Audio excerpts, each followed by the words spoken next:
Hola, muy buenos días a todos y muchas gracias por estar hoy aquí en este seminario virtual. Mi nombre es Memo de Anda y el día de hoy voy a estar platicándoles a ustedes acerca de el análisis de datos multiómicos de cáncer utilizando ciencia de redes.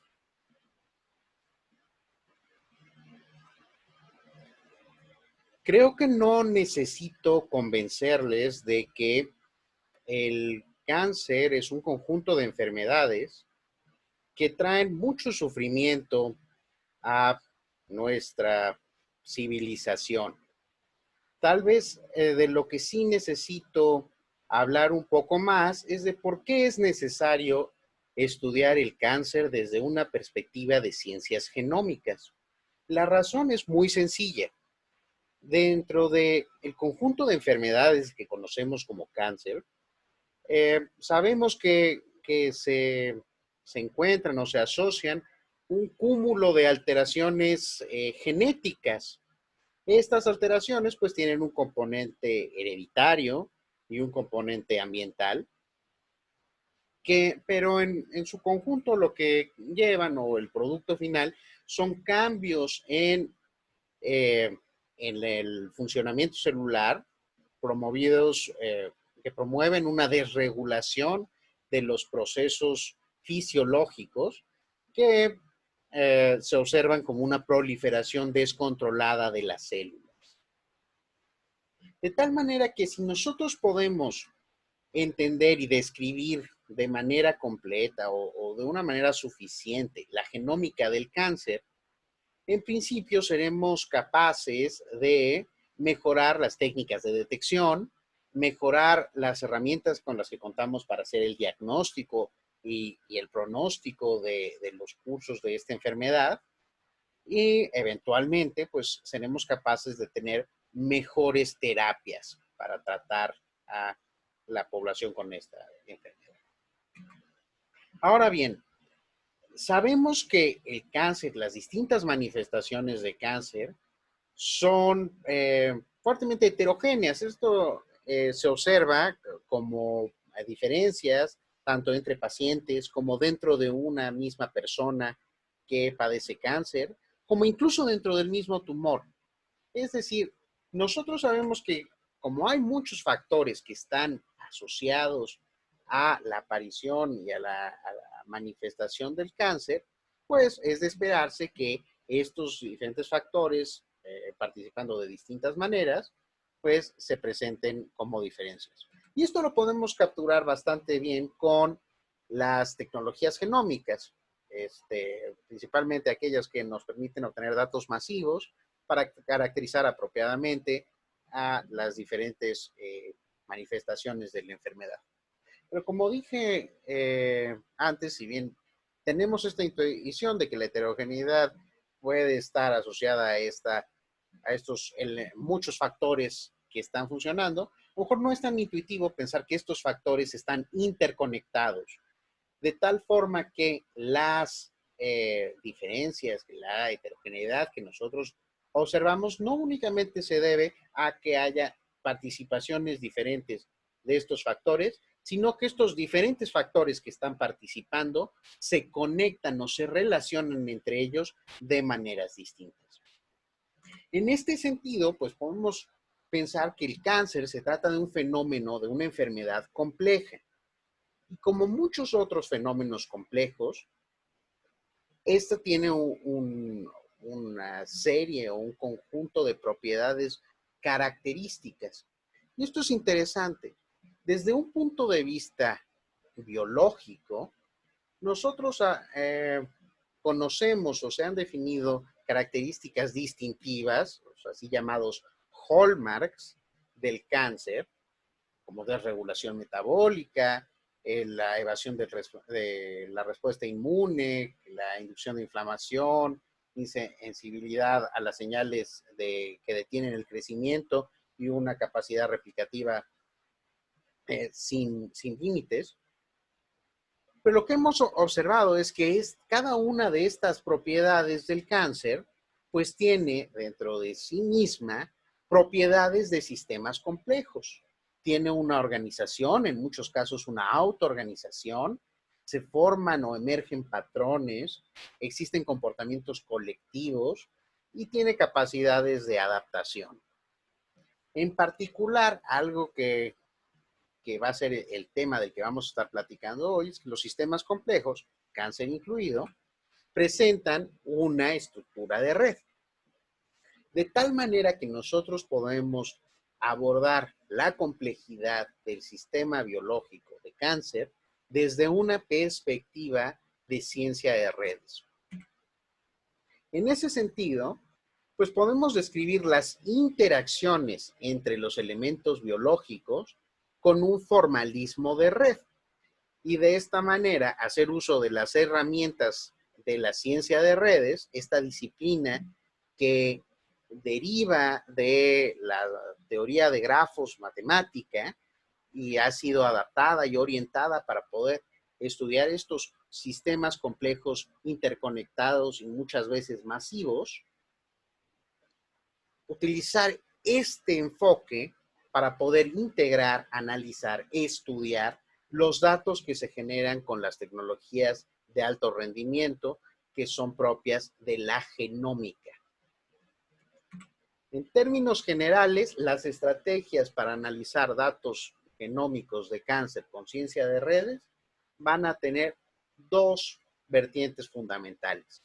Por un lado, podemos tratar de mapear los datos que ya tenemos a redes que ya han sido descritas, normalmente redes que describen funciones que han sido el producto del trabajo de las personas que se dedican a la bioquímica, a la fisiología y a otras disciplinas afines que nos permiten saber de qué manera tenemos este tipo de conexiones moleculares. De tal forma que tomamos los datos y los mapeamos a una red que alguna persona ya describió muy bien.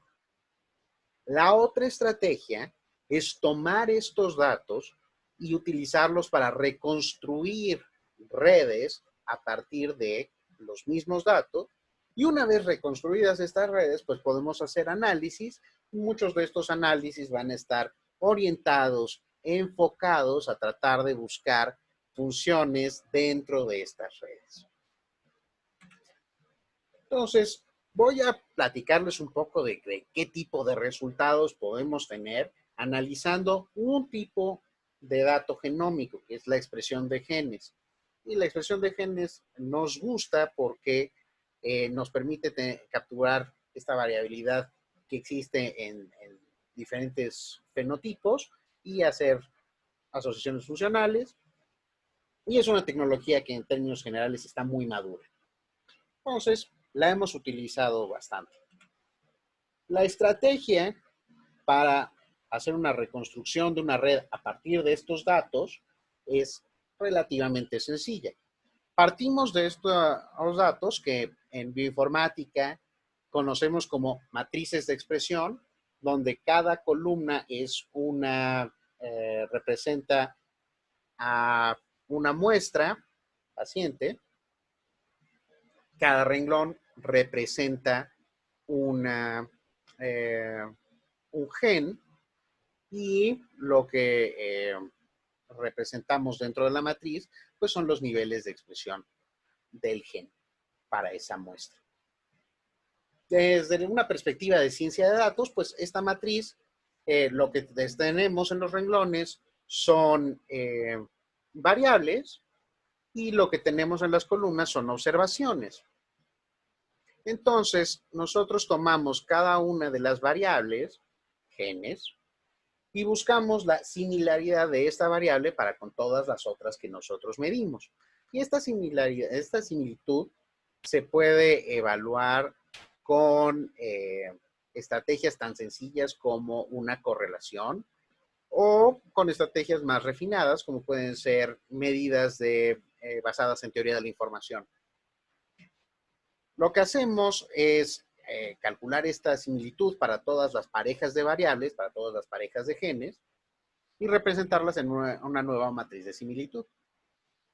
Una vez que tenemos esta matriz, pues nosotros podemos recurrir a algún proceso de filtrado y es nuevamente puede ser tan sencillo como quedarnos con un cierto nivel, con un cierto cuantil que represente un cierto nivel de significancia, o podemos utilizar estrategias propias de la teoría de redes, como puede ser la identificación del andamiaje o el backbone de la red que está capturada dentro de esta matriz. Pero el resultado que tenemos es una nueva matriz en la cual eh, vamos a tener una unidad, un 1, en caso de que consideremos, basados en nuestro filtrado, que existe una conexión entre dos genes, o un 0 si descartamos la existencia de una conexión entre esos dos genes. Y esta matriz, una matriz de adyacencia, es formalmente es equivalente a tener una red. Y de tal manera que con esto ya podemos hacer un análisis de tanto de la topología como la estructura y de los miembros o de las características de esta red. Lo importante aquí es que este tipo de redes van a capturar la, eh, las diferencias biológicas entre condiciones. Si yo tomo datos de muestras que están en una condición fisiológica saludable, yo voy a tener un tipo de red, mientras que si yo tomo datos de muestras que provienen de tejido enfermo, pues yo voy a tener alguna otra estructura de red. De tal manera que yo puedo hacer comparaciones de las estructuras de redes que estoy observando, y a partir de estas comparaciones de las estructuras, pues identificar fenómenos biológicos o hacer una descripción más detallada de las similitudes y diferencias entre las condiciones biológicas.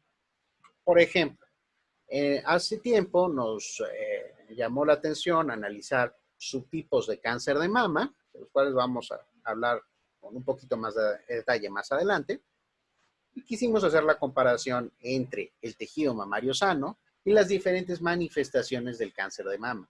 Y lo que observamos es que mientras que el tejido mamario sano presenta una estructura fundamentalmente conectada, los diferentes subtipos de cáncer de mama presentan estructuras que están divididas en diferentes unidades y se pierden conexiones que se observan dentro del tejido mamario sano.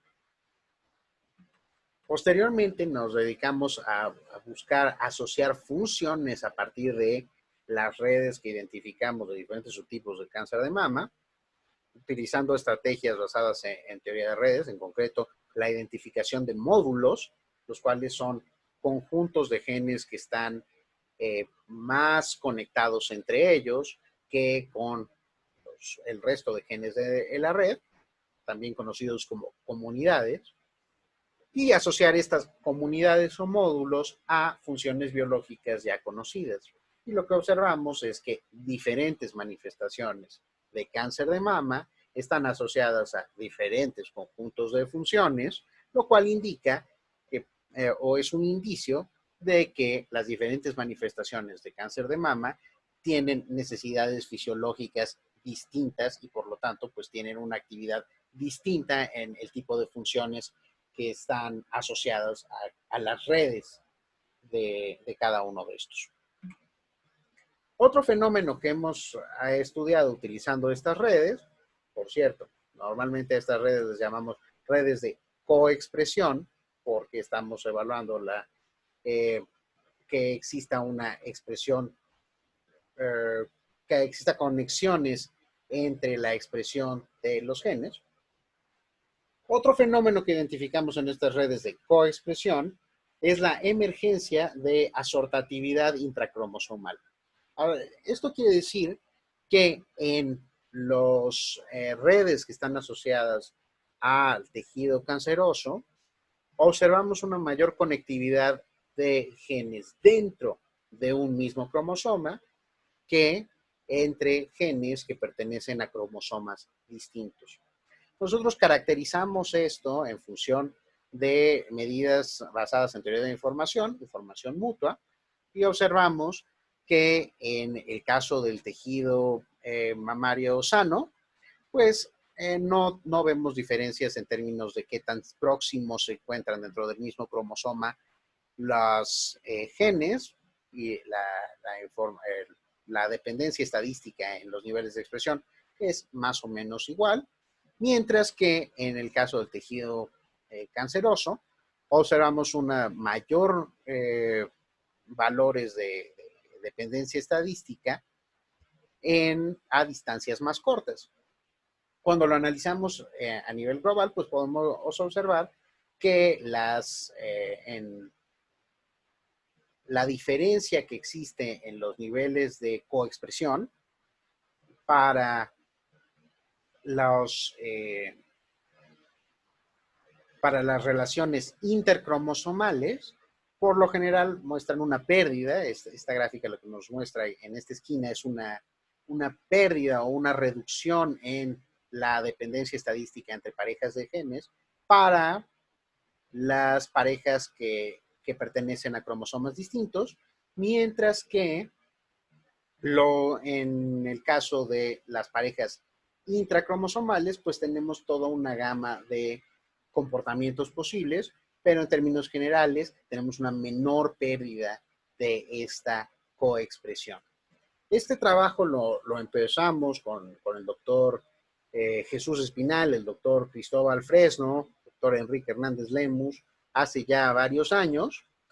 Actualmente la candidata doctora Diana García es quien ha tomado el liderazgo en estos análisis. Ella ha estado muy interesada en caracterizar si este fenómeno se reproduce en diferentes, primero o que nada, en diferentes subtipos, por ejemplo, de cáncer de mama, que fue eh, nuestro objetivo inicial, y posteriormente, pues, ha tratado de extender el análisis para otros tipos de cáncer.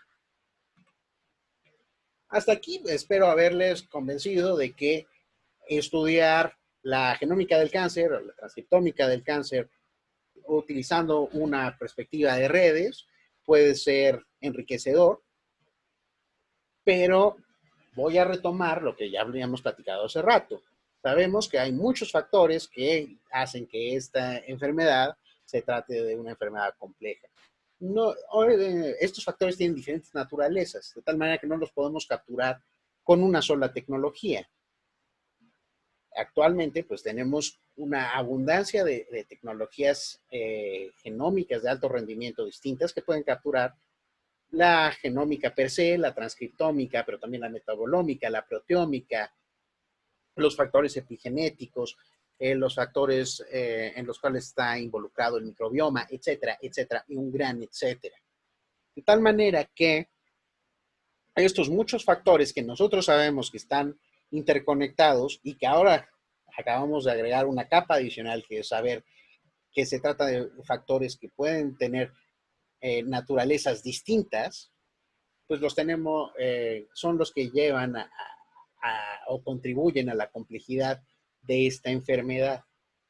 Y bien, podemos tratar de hacer la integración de este tipo de datos, forzando o obligándolos a, a adaptarse a nuestro formalismo de redes tradicional, pero la realidad es que podemos también utilizar formalismos de redes que sean más adecuados para representar este tipo de relaciones que existen entre distintos tipos de datos.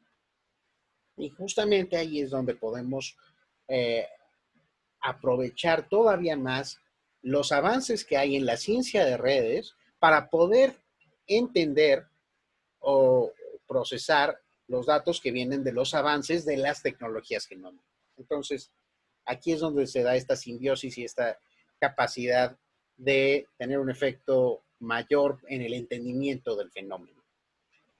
Voy a empezar con un tipo de redes que se conocen como redes bipartitas. Las redes bipartitas nos van a servir para representar algunos tipos de estas relaciones. En general, una red bipartita se trata de una red en la cual tenemos dos tipos de nodos. y vamos a representar en ellas únicamente los enlaces que existen entre tipos de nodos, es decir, conexiones que van de una capa de nodos a otra capa de nodos, ¿sí?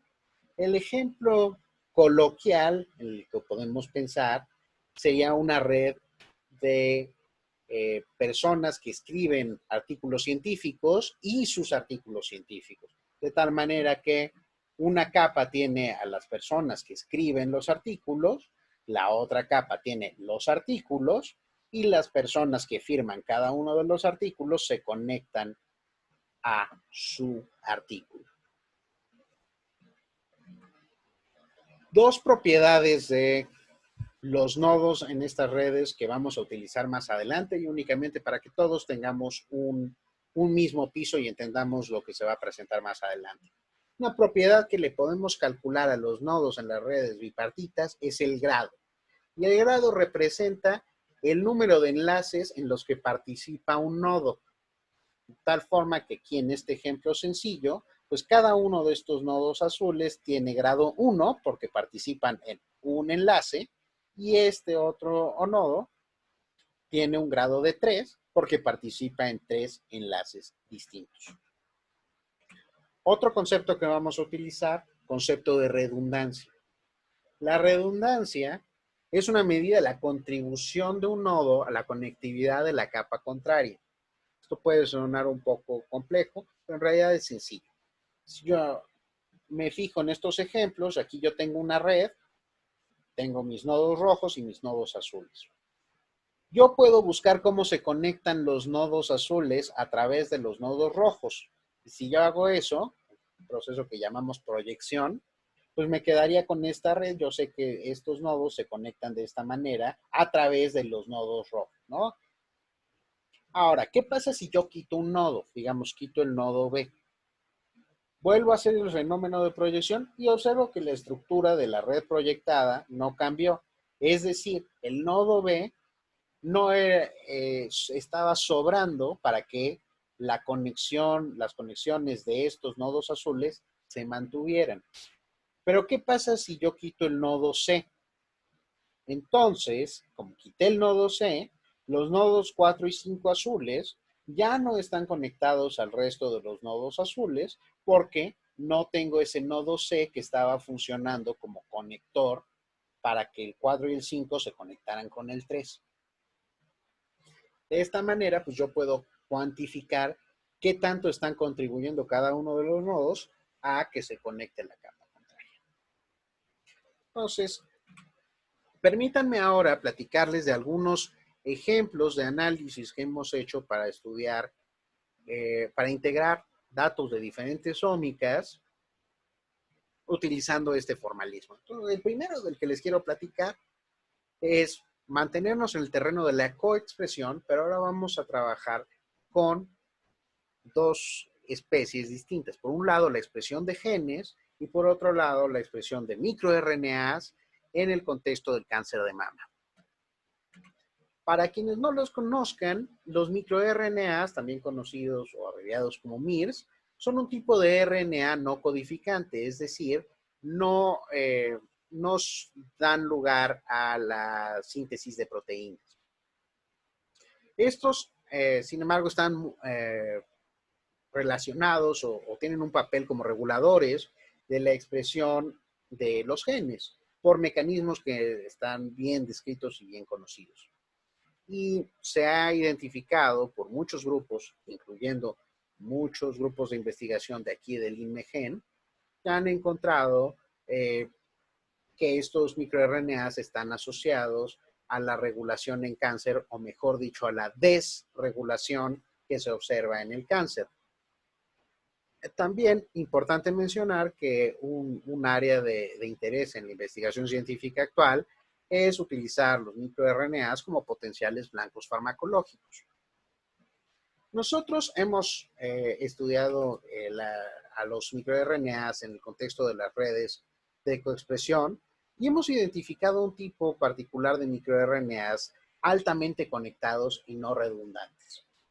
¿Qué quiere decir esto? Pues estamos buscando aquellos microRNAs que son capaces de potencialmente regular muchos genes que en una red los vamos a encontrar como que tienen un grado muy alto.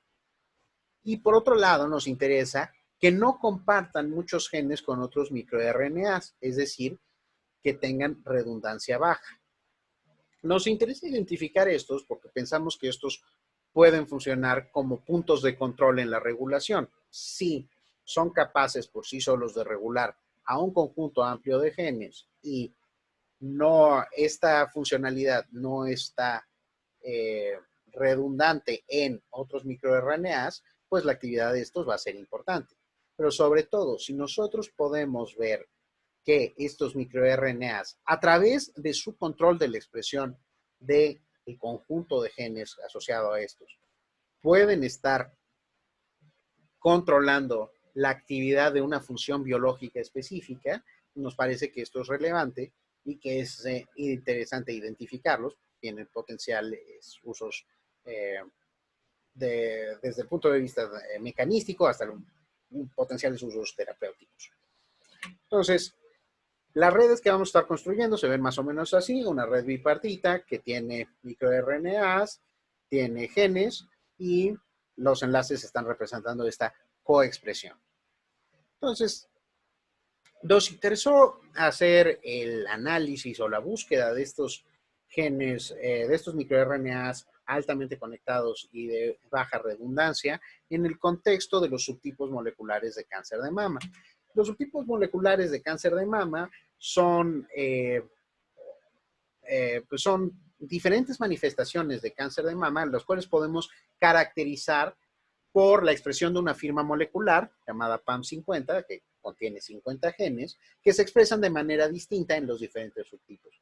Y esta nos permite clasificar a los diferentes muestras de cáncer de mama utilizando datos de expresión, pero recuperando razonablemente bien características fisiológicas y clínicas de las distintas manifestaciones, de tal manera que hay esta utilidad de la perspectiva genómica para entender las implicaciones clínicas del fenómeno de cáncer. Entonces, lo que quisimos hacer en este estudio fue ir a explorar las redes bipartitas, microRNA, genes que podemos asociar a los diferentes subtipos de cáncer de mama e identificar la existencia de estos microRNAs altamente conectados y poco redundantes. Una vez que identificamos estos, nos interesaba identificar cuáles son las funciones que están asociadas a los vecindarios de genes de cada uno de estos microRNAs y utilizar estrategias computacionales y sobre todo en minería de textos para tratar de validar y de identificar qué tipo de funciones son las que estaban siendo asociadas a estos. Entonces, nosotros reconstruimos estas redes utilizando esta medida de dependencia estadística que nos gusta, que se llama información mutua. Reconstruimos las redes y pues encontramos redes distintas para cada uno de los subtipos, lo cual no nos sorprende porque ya habíamos observado desde nuestros análisis únicamente con expresión de genes que subtipos distintos tienen redes distintas. En esta gráfica lo que les presento es en el eje de las X les presento los valores de redundancia, en el eje de las Y les presento el grado para los diferentes microRNAs, represento como los puntos aquí en el scatter plot, que están coloreados dependiendo de sus valores en cada uno de los subtipos. Llamo su atención a este cuadrante de la parte superior izquierda, en el cual tenemos aquellos microRNAs que están por debajo de nuestro umbral de significancia para redundancia y por arriba de nuestro umbral para grado. Es decir, estos son los que consideramos altamente conectados y poco redundantes. Y pueden ver que son muy pocos. Y pueden ver que solo tenemos 2 para el subtipo luminal A, tenemos representados 2 para el subtipo luminal B y tenemos representados 2 para el subtipo basal. Interesante que el subtipo HER2, el cual está asociado fundamentalmente a la amplificación del amplicón HER2, no presenta alguno de estos microRNAs de alta conectividad y baja redundancia. Entonces, 3 de 4 subtipos sí los presentan. Hay un subtipo que no presenta este tipo de regulación. Aquí les pongo los números, nada más para que lo observen. Pueden ver cómo los diferentes microRNAs que identificamos pues tienen diferentes comportamientos en cada uno de los subtipos. Y aquí del lado izquierdo pues les pongo las redes con el vecindario, con los microRNAs seleccionados y sus vecindarios de genes. ¿Sí? De tal manera que pues con eso identificamos cuáles son estos microRNAs. Y como dije anteriormente, pues no nada más queríamos identificarlos y saber que estaban ahí, sino que queríamos a partir de estos vecindarios de genes, identificar qué funciones biológicas están asociadas a estos microRNAs.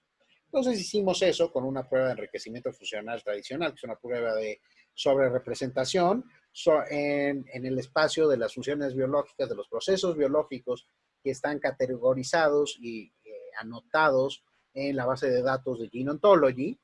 Y lo que vemos es que para cada uno de estos microRNAs pues tenemos un conjunto distinto de procesos biológicos asociados. Entonces, analizar este volumen de procesos biológicos iba a ser complicado, de tal manera que lo que hicimos fue utilizar algunas estrategias de análisis computacional de textos para identificar cuáles eran digamos, las categorías clave dentro de cada uno de estos conjuntos de procesos biológicos. Encontramos estos términos de Gene Ontology representativos que de alguna manera abstraían las diferentes funciones que se encontraron asociadas. Y luego fuimos a la literatura, haciendo un análisis automatizado, a identificar qué tanto se habían mencionado estos procesos asociados a estos microRNAs en la literatura. Y aquí lo que quiero resaltar es que para aquellas personas que tienen experiencia en el área del cáncer, tal vez ya lo están viendo, pero para quienes no, estos procesos representativos se pueden asociar bastante bien a las antes mencionadas marcas distintivas o hallmarks del cáncer. Es decir, tenemos procesos que se asocian con angiogénesis, con adhesión celular, con la apoptosis, con la expresión o con el aumento de la expresión de genes, la señalización celular y la transducción de la señalización. Es decir, a través de estos microRNAs, a través de los vecindarios de genes que están asociados a estos microRNAs, nosotros podemos identificar funciones que parecen ser aquellas que necesita el cáncer para sobrevivir y para proliferar, lo cual es muy interesante porque esto refuerza la intuición que tenemos de que estos microRNAs son puntos de control para la actividad de estas funciones necesarias para el cáncer. Entonces, para resumir esta sección, pues podemos encontrar estos microRNAs en 3 de 4 de los subtipos moleculares de cáncer de mama y vemos que en su mayoría pues son específicos para cada uno de los subtipos, ¿no? Y incluso en el caso particular en el que encontramos un microRNA que se compartía en dos subtipos distintos, pues sus vecindarios de genes son fundamentalmente distintos. Entonces están regulando cosas diferentes. Y las cosas que están regulando, lo que sí podemos identificar es que están controlando la actividad de funciones asociadas a los hallmarks del cáncer. Ahora, hasta aquí pues trabajamos con datos de expresión, de especies distintas pero de expresión. Vamos a meterle un nivel de complejidad mayor y ahora vamos a tratar de estudiar la influencia de la microbiota en cáncer ahora de colon. Entonces, únicamente para contextualizar, pues llamamos microbiota a este conjunto de microorganismos que ocupan un hábitat que está bien definido porque tiene características físico-químicas muy particulares, ¿no? Y en este caso, cuando estamos hablando de una microbiota tumoral, pues estamos considerando que este hábitat especial, pues se trata del tumor, ¿sí? Entonces, estudiar este tipo, esta microbiota, pues requiere de otros enfoques experimentales. De hecho, en las fuentes de datos abiertos que utilizamos regularmente, como es el Cancer Genome Atlas, son los datos que presenté previamente, pues no se contaba de inicio con la caracterización de esta microbiota tumoral para todas las muestras, de tal manera que pues hacer una comparación entre ese conjunto de datos y otros, pues resultaba difícil. Pero afortunadamente, en fechas recientes, se publicó un artículo en el cual se presenta una metodología bioinformática novedosa, la cual con la cual es posible cuantificar microorganismos a partir de las muestras de TCGA. No voy a entrar a detalle de cómo funciona la técnica, pero en términos generales la idea es tomar aquellas secuencias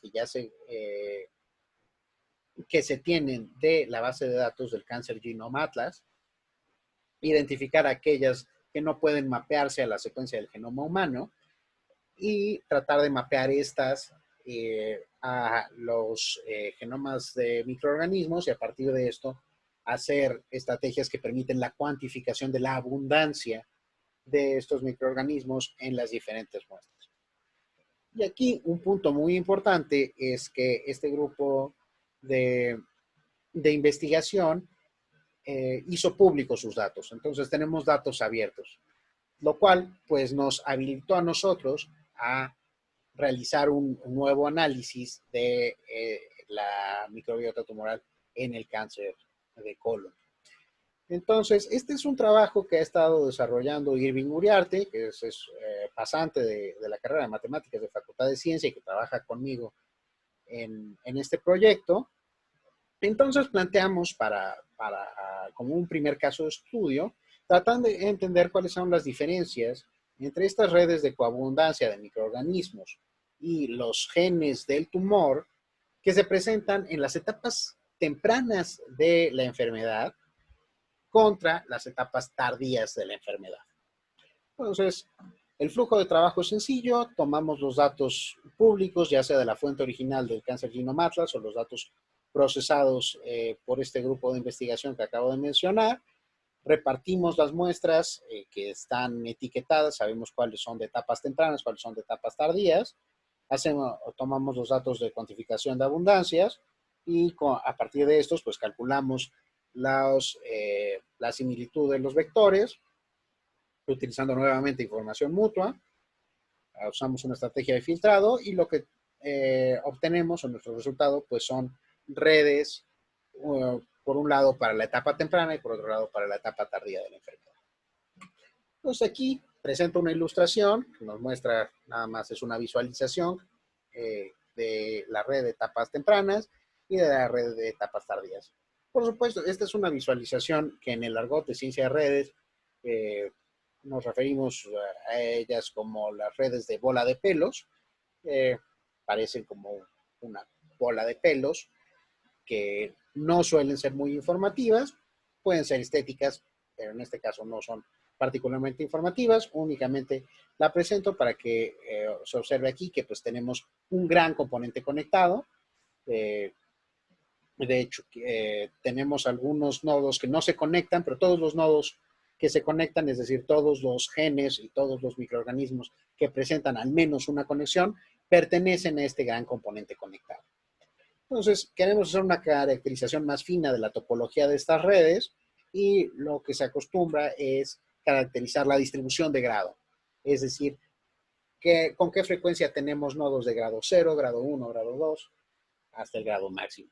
Y por supuesto, como estamos trabajando con redes bipartitas, pues esta caracterización la queremos hacer por un lado para genes y por otro lado para microorganismos. Entonces aquí lo presentamos y podemos observar que los genes tienen este comportamiento, una distribución que parece ser de cola larga, mientras que los microorganismos tienen un comportamiento distinto en el cual tenemos, no tenemos valores bajos, tenemos valores que empiezan desde puntos medios y tenemos un máximo y posteriormente pues tenemos una caída, ¿no? Entonces todavía no caracterizamos bien si esto es una Poisson o qué tipo de distribución es. Lo que sí sabemos es que es distinta a la distribución que observamos con los genes.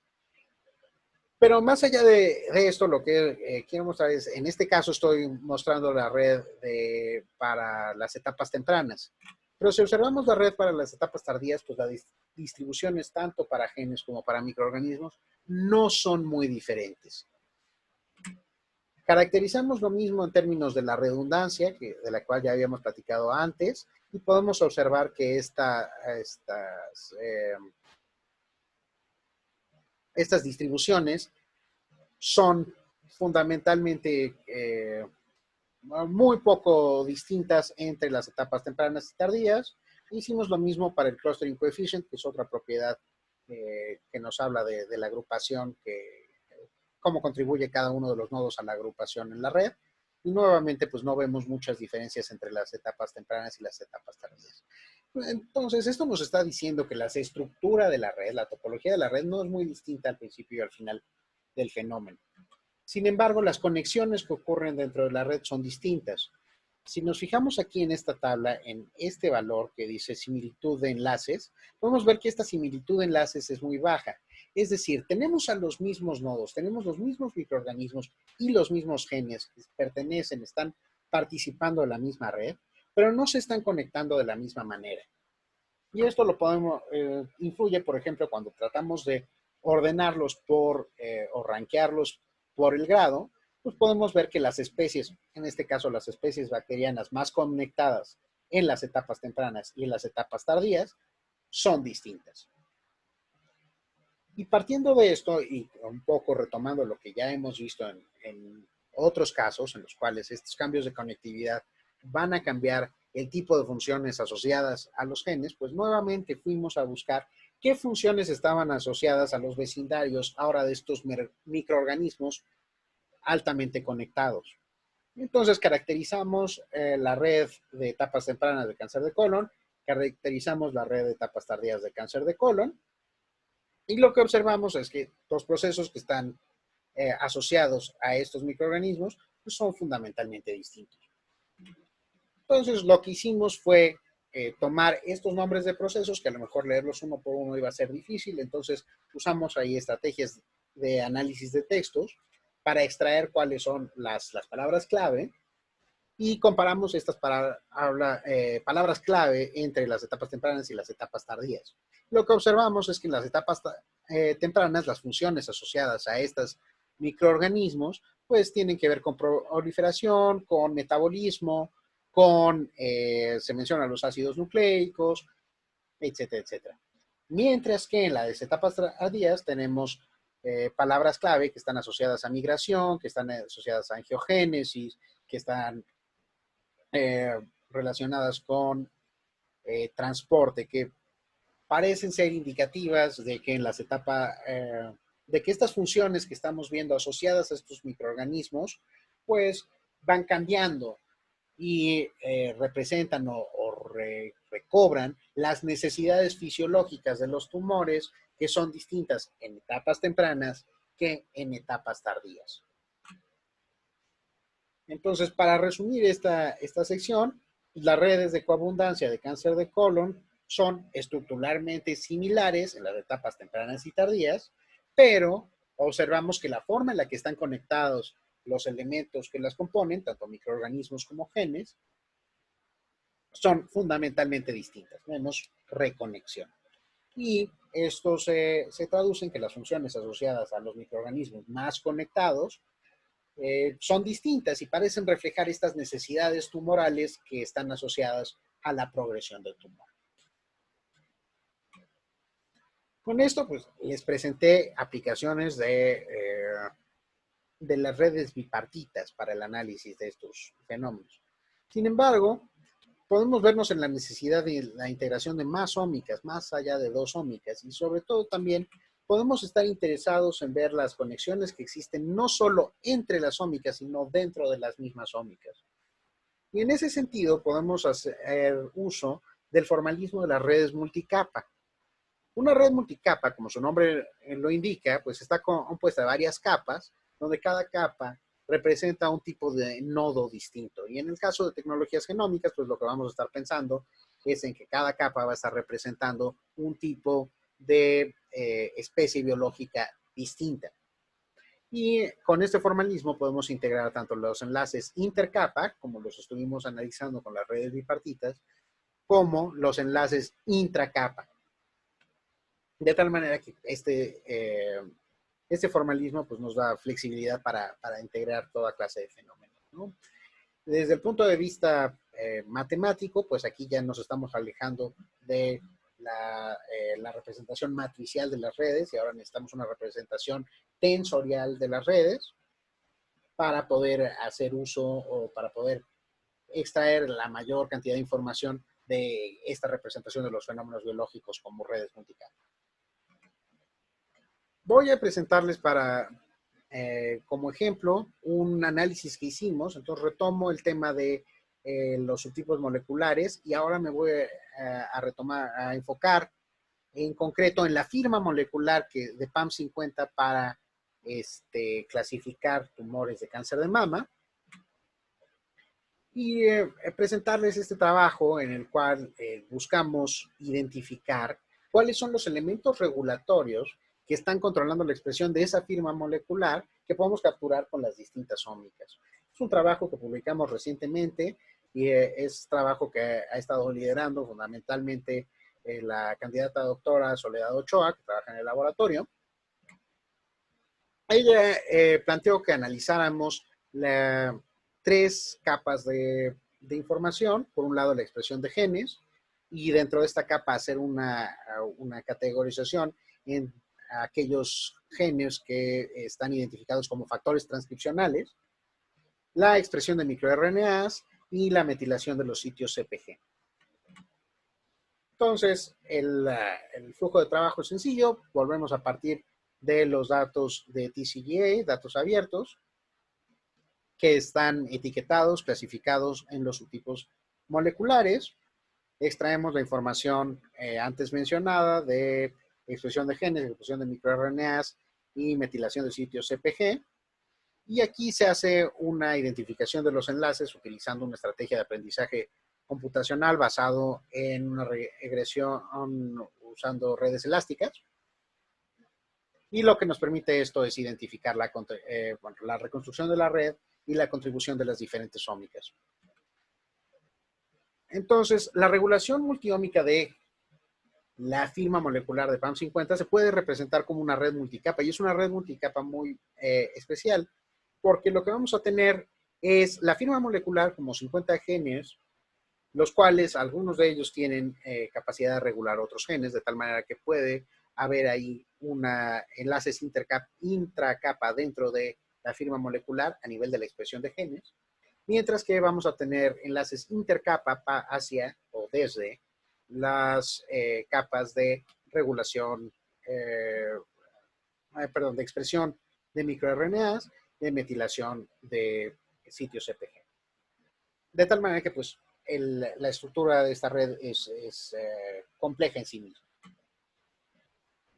Analizamos la contribución de cada una de las ómicas a la regulación de la firma, es decir, qué tanto se está regulando cada uno de los genes de la firma, los 50 genes, qué tanto están contribuyendo, por un lado, la metilación, por otro lado, los factores de transcripción, por otro lado, los microRNAs. Entonces, en estas gráficas observamos que estas densidades de distribuciones son fundamentalmente distintas para cada uno de los subtipos, ¿no? Indicándonos que en algunos subtipos hay una mayor contribución, por ejemplo, de la metilación, mientras que en otros hay una mayor contribución de los microRNAs. Una cosa que nos llamó la atención es que se podían identificar reguladores que estaban participando en los diferentes subtipos. Poco parecido a lo que encontramos en el análisis con microRNAs que presenté anteriormente.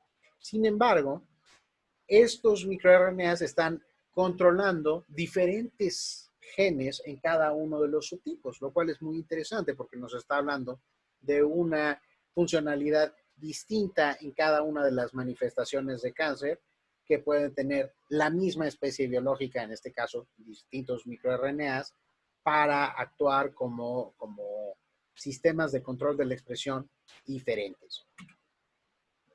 Y finalmente, la otra cosa que nuevamente nos llamó la atención es tratar de identificar si a partir de estas redes podemos encontrar asociaciones entre el fenotipo y funcionalidades biológicas a través de los genes involucrados. Y efectivamente, pues lo que nos encontramos es que las funcionalidades asociadas o las funciones biológicas que se asocian a los diferentes genes de la firma de PAM50 son distintas en cada uno de los subtipos moleculares, lo cual tiene sentido, porque la actividad de estos genes en cada uno de los subtipos es distinta, y entonces podríamos pensar que está asociada a funciones o que las funciones biológicas asociadas a esos subtipos pues presentan este feedback entre los genes involucrados en la firma molecular y el fenotipo observado en cuestión. Entonces, para redondear, la regulación de la firma de PAM50 pues involucra efectos de distintas especies que se pueden detectar con distintas ómicas, y la contribución de cada una de esas ómicas es distinta, lo cual nos lleva a que las funciones biológicas que se asocian a estos genes y por ende a el subtipo molecular, pues son distintas en cada uno de los subtipos, ¿no? Permitiéndonos así pues tener esta descripción completa de la heterogeneidad biológica de los subtipos moleculares desde la escala molecular hasta la escala funcional. Entonces, para concluir, tres ideas que quiero que se queden en la mente. La complejidad del cáncer la podemos capturar con estas tecnologías de alta resolución, pero entonces nos movemos a un escenario donde necesitamos enfoques que nos permitan integrar la gran cantidad de datos que generamos. Y en ese sentido, la ciencia de redes nos brinda un conjunto de herramientas que son muy útiles y muy efectivas para hacer este análisis. Por supuesto, no se trata únicamente de pintar el dibujito de la red. Existen formalismos que permiten responder las preguntas biológicas concretas, y diferentes preguntas biológicas van a requerir o se van a beneficiar de abordarlas con diferentes formalismos y con diferentes representaciones de redes, y una vez teniendo estas representaciones de redes, haciendo análisis distintos que nos permitan llegar a responder las preguntas que nos atañen desde el punto de vista biológico.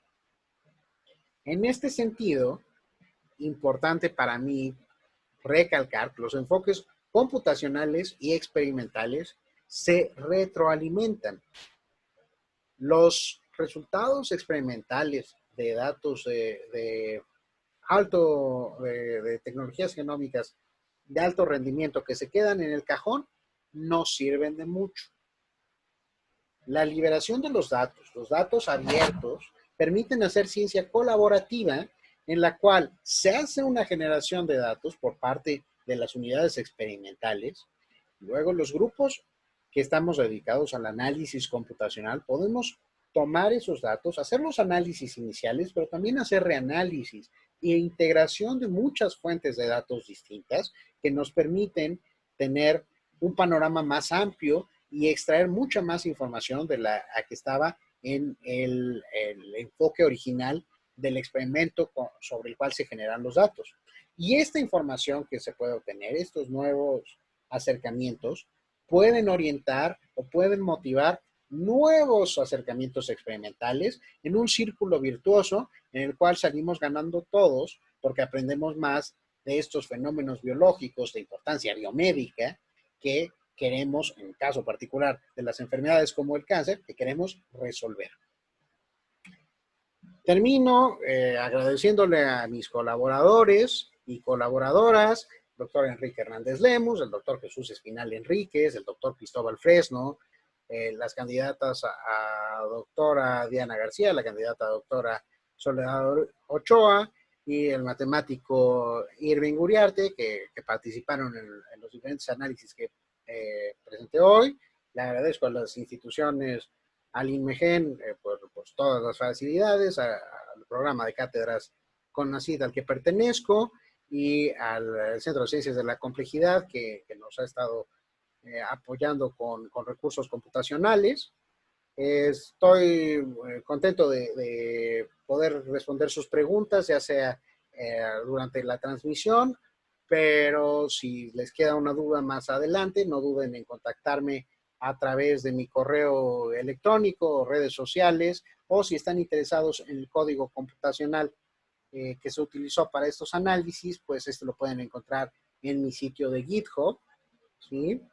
También aprovecho para invitar a aquellas personas que estén interesadas en hacer análisis como los que presenté el día de hoy, para desarrollar o completar sus estudios profesionales, ya sea a nivel de licenciatura o si estuvieran interesados en desarrollar este tipo de investigación participando en algún programa de posgrado, pues pónganse en contacto conmigo y vemos qué tipo de análisis podríamos explorar.